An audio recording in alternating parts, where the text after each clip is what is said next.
पटना की सड़कें रणभूमि बन गई है। सैकड़ों दफादार और चौकीदार जो सालों से गांव-गांव में रात दिन पहरा देते हैं, अपनी मांग को लेकर डाक बंगला चौराहे पर जमा हुए, बैरिकेडिंग तोड़ी और आगे बढ़े तो पुलिस ने लाठियां बरसा दी।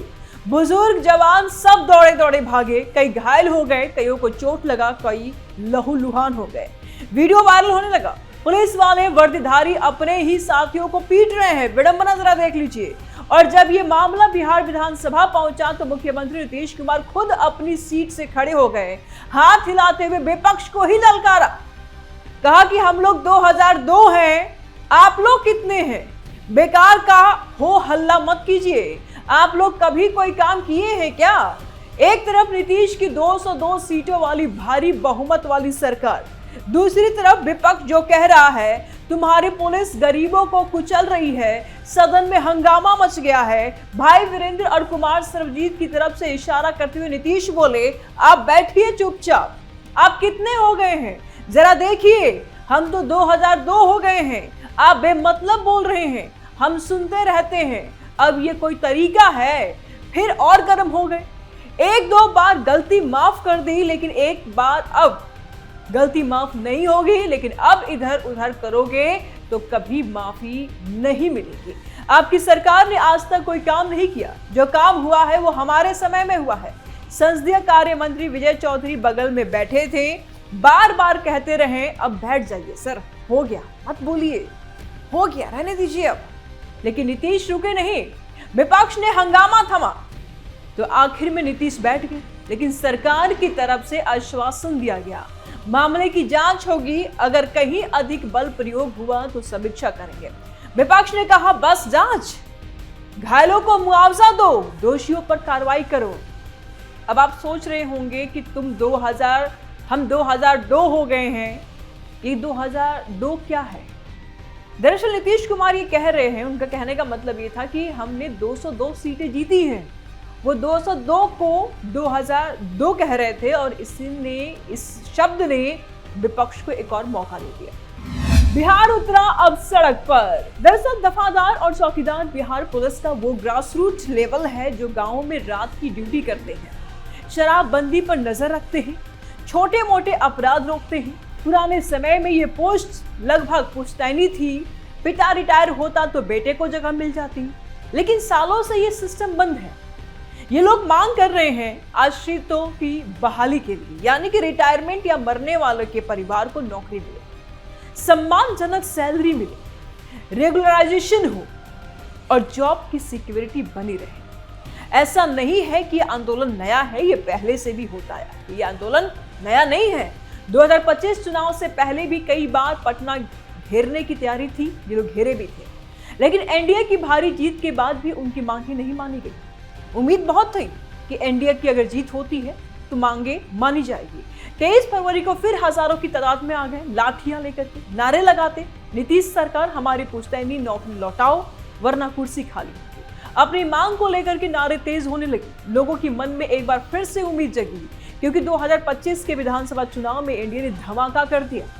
243 सीटों में 202 सीटें जीत ली। बीजेपी 89 पे तो जेडीयू 85 सीटें जीती। चिराग पासवान की एलजेपी 19 तो बाकी छोटे छोटे जो साथी हैं उन्होंने भी जीत हासिल की। आरजेडी कांग्रेस वाली महागठबंधन 35 सीटों पर ही सिमट के रह गई। नीतीश कुमार रिकॉर्ड 10वीं बार मुख्यमंत्री बने। लोग कह रहे थे कि अब विकास की बाढ़ आएगी, लेकिन महज 3 महीने के बाद ही लाठियां बरसा दी गई, लाठी चार्ज हुए और सदन में 2002 वर्सेस तुम कितने वाला ड्रामा शुरू हो गया। डेटा साफ है, बिहार में बेरोजगारी अभी भी ऊंची है, युवा बाहर भाग रहे हैं और ये दफादार चौकीदार जैसे निचले स्तर के कर्मचारी सालों से उपेक्षित है। उनकी तनख्वाह महज 8 से 10 हजार के आसपास है। कोई पेंशन नहीं है इनके पास, कोई सुरक्षा नहीं है इनके पास। लाठीचार्ज के 24 घंटे बाद सदन में गर्मा गर्मी देखने को मिली। विपक्ष ने सदन रोक दिया, कांग्रेस ने नीतीश सरकार को तानाशाह कह दिया, आरजेडी ने कहा कि ये विकास नहीं है, ये दमन है। सरकार ने कहा कि जांच होगी, लेकिन विपक्ष संतुष्ट नहीं है। घायलों में कई बुजुर्ग हैं, कईयों को बहुत बुरी चोट लगी है, कई लहूलुहान हो गए हैं, कई लोग को अस्पताल में भी ले जाना पड़ा है, भर्ती करना पड़ा। सोशल मीडिया पर वीडियो अब ट्रेंड कर रहा है। नीतीश की पुलिस अपनी चौकीदारों को ही पीट रही है, यानी कि अपने ही आदमी को पीट रही है। बजट सेशन चल रहा है, लेकिन ये मुद्दा अब बिहार में चर्चा का विषय बन चुका है। अगर 10 साल से नीतीश कुमार मुख्यमंत्री बने हुए हैं और बार बार विपक्ष को ये कहते हैं कि तुमने क्या किया, हमने ही काम किया है सारा, तो सवाल तो बिहार करेगा ही कि अगर आपने 10 साल में काम किया तो 10 साल में बिहार कहां चला गया। नीतीश कुमार बार बार ये दावा करते हैं, विपक्ष से भी ये सवाल कर रहे हैं कि तुमने क्या किया। काम तो हमने किया है, जो भी काम हुआ है हम हमारे समय में हुआ है, हमने काम किया है। 20 साल से मुख्यमंत्री नीतीश कुमार ही है। बावजूद इसके जो विपक्ष आरोप लगा रहा है कि युवा बाहर जा रहे हैं, बेरोजगारी दर हाई है बिहार में, बिहार के सड़कें अभी भी बहुत जगह जर्जर है, महिलाएं अभी भी सुरक्षित नहीं हैं, शराबबंदी लागू होने के बावजूद भी जगह जगह पे शराब मिल रही है, तो ये सरकार पर फिर सवाल क्यों नहीं उठना चाहिए? क्या बिहार की जनता के मन में ये सवाल नहीं होना चाहिए कि कोई सुशासन को लेकर के लगातार नीतीश कुमार ये बात कहते हैं कि सुशासन बाबू है, हम अपराध को हमने रोका है, तो फिर ये सब किसकी जिम्मेदारी है? क्या सड़कों पर उतरना गलत है चौकीदारों का? और नतीजा यही होना चाहिए कि इनको लाठियों से बुझा जाए, इन्हें मारा जाए, इन पर लाठियां बरसाई जाए। लहूलुहान होकर के वृद्ध भी हॉस्पिटल पहुंचे हैं, सिर्फ उनकी गलती इतनी थी कि वो अपनी मांगों को लेकर के डकबंगला चौराहे पर पहुंचे हुए थे। ये सरकार से मांग नहीं होनी चाहिए तो किससे होगी? विपक्ष अगर ये मुद्दा उठा रहा है कि बेरोजगारी बिहार में चरम पर है, तो 20 साल में इसका हल क्यों नहीं निकाला गया? आज बहुमत मिला है सरकार को, तो सरकार इस बारे में क्यों नहीं सोचती है कि बिहार की जनता के बारे में भी कुछ काम हो जाना चाहिए, इनके हितों के लिए भी कुछ काम होना चाहिए।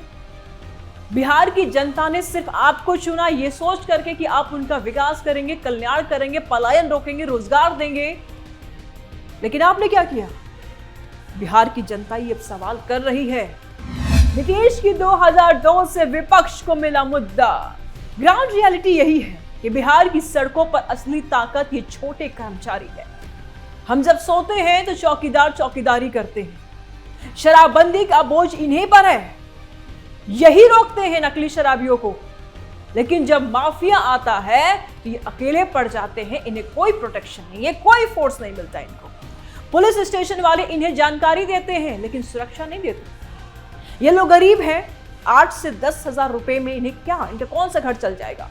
पिछड़े हैं, ईबीसी ओबीसी कैटेगरी से आते हैं, ठीक वही वोट बैंक जिसे नीतीश ने हमेशा साथ रखने की बात कही और सबसे ज्यादा वही उपेक्षित हुए। वही वोट बैंक जिसे नीतीश ने हमेशा साथ रखने की बात की, लेकिन अब जब एनडीए के पास 202 सीटें हैं तो लगता है सरकार को लग रहा है कि हम इतने बड़े हो गए हैं कि हमें कोई हिला नहीं सकता। राजनीतिक एंगल साफ है, विपक्ष को एक मुद्दा मिल गया है कि नीतीश की सरकार गरीबों के खिलाफ है। जिस ओबीसी को लेकर के सत्ता में आती है, जिन महिलाओं को लेकर के सत्ता में आती है, उन्हीं के खिलाफ है। वही सत्ता पक्ष कह रहा है कि विपक्ष सदन में हंगामा करके विकास नहीं होने दे रहा है। ये लोग काम नहीं करते, सिर्फ रोना रोते हैं। अब उस सवाल की भी बात कर लेंगे जो हर बिहारी के मन में सुलग रहा है। नीतीश जी, आपने कहा था सबका साथ सबका विकास, तो आपने ही चौकीदारों और दफादारों पर लाठियां बरसाई, क्यों? जनता यह भी जानना चाहती है कि 202 सीटें हैं तो क्या कानून व्यवस्था का मतलब सिर्फ पीटना है?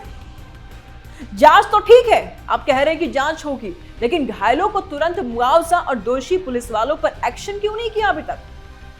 सवाल यह भी पूछती है जनता कि आप कह रहे हैं कि आपकी सरकार ने कुछ नहीं किया, लेकिन 15 साल से तो आप मुख्यमंत्री रहे, तो ये मांगे 15 साल से क्यों लटकी रही?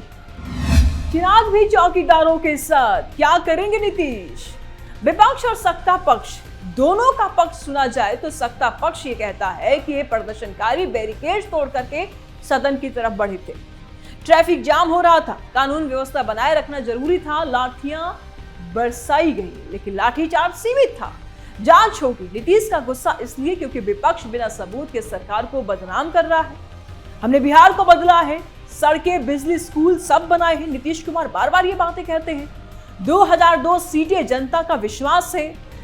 फिर से इन्होंने 2002 सीटों का जिक्र कर लिया, जबकि इन्होंने जीता 202 ही है। विपक्ष आरोप लगा रही है कि ये पुलिस की अत्याचार है, बुजुर्गों को पीटा गया, ये लोग सुरक्षा देते हैं लेकिन खुद असुरक्षित है। नीतीश की सरकार घमंड में आ गई है, ये भी आरोप लगा रही है विपक्ष। 202 सीटें मिलने के बाद लोकतंत्र भूल गए हैं। मुआवजा दो, नौकरियां दो, वरना 2030 में जनता जवाब देगी। अब क्या बदल सकता है यह भी जानना जरूरी है। तो ये घटना एनडीए के अंदर भी हलचल पैदा कर सकती है। चिराग पासवान जैसे सहयोगी पहले भी चौकीदारों के मुद्दे पर आवाज उठा चुके हैं। अगर जांच में पुलिस दोषी पाई गई तो नीतीश की इमेज पर असर पड़ेगा। विपक्ष इसे 2025 के बाद की पहली बड़ी जीत की कहानी बना सकता है। बहुमत का घमंड का एक नैरेटिव चला सकता है, लेकिन सच्चाई ये है कि एनडीए की 202 सीटें वाली मजबूत सरकार आसानी से नहीं हिलने वाली। शायद कुछ आश्रित बहालियां घोषित हो जाए, कुछ मुआवजा मिल जाए, लेकिन सिस्टमिक बदलाव मुश्किल है। लंबे समय में ये दिखा सकता है कि बहुमत होने के बावजूद छोटी छोटी मांगे अनसुनी रह जाती हैं और जनता नाराज हो जाती है। जनता सरकार से हो रही है नाउम्मीद। जनता पर क्या असर पड़ेगा, कभी सोचा है आपने? चलिए हम आपको बताते हैं। सबसे ज्यादा गरीब परिवारों पर असर पड़ेगा, जिनके पिता दादा सालों से चौकीदारी करते आए हैं। उनका बेटा बेरोजगार घूम रहा है, पुलिस पर भरोसा और कम हो गया है। गांव में कानून व्यवस्था प्रभावित हो सकती है क्योंकि चौकीदार खुद डरेंगे। महिलाएं, बच्चे जो रात में इन पर निर्भर रहते हैं, उनको असर पड़ेगा उनके ऊपर। बिहार की इमेज फिर से लाठीचार्ज राज्य वाली हो रही है, जबकि नीतीश विकास का ब्रांड बेचते हैं। विकास कहाँ है, किस जगह पे है विकास? बिहार में है कहीं? नौकरियां क्यों नहीं है? बिहार की जनता अब देख रही है। इन्हीं मुद्दों पर बिहार की जनता अब सरकार को आंकेगी भी। नीतीश कुमार 2002 सीटें तो मिल गई, लेकिन क्या ये बहुमत गरीब चौकीदार के बच्चे को नौकरी दिला पाएगा या सिर्फ सदन में ललकारने के काम आएगा? सोचिए, क्योंकि अगली बार जब वोट मांगने आएंगे तो ये घायल दफादार और उनके परिवार पूछेंगे, सर हम कितने हैं, सर आप कितने हैं, 202 या 2002? जनता जवाब देगी, बिहार बदलेगा, लेकिन कैसे? विकास से या दमन से? कमेंट में जरूर बताएं आप कि आपकी क्या राय है, आपका क्या ख्याल है। लाइक करें, शेयर करें, चैनल को सब्सक्राइब करें। जल्द मिलते हैं नए अपडेट के साथ। दीजिए इजाजत, नमस्कार।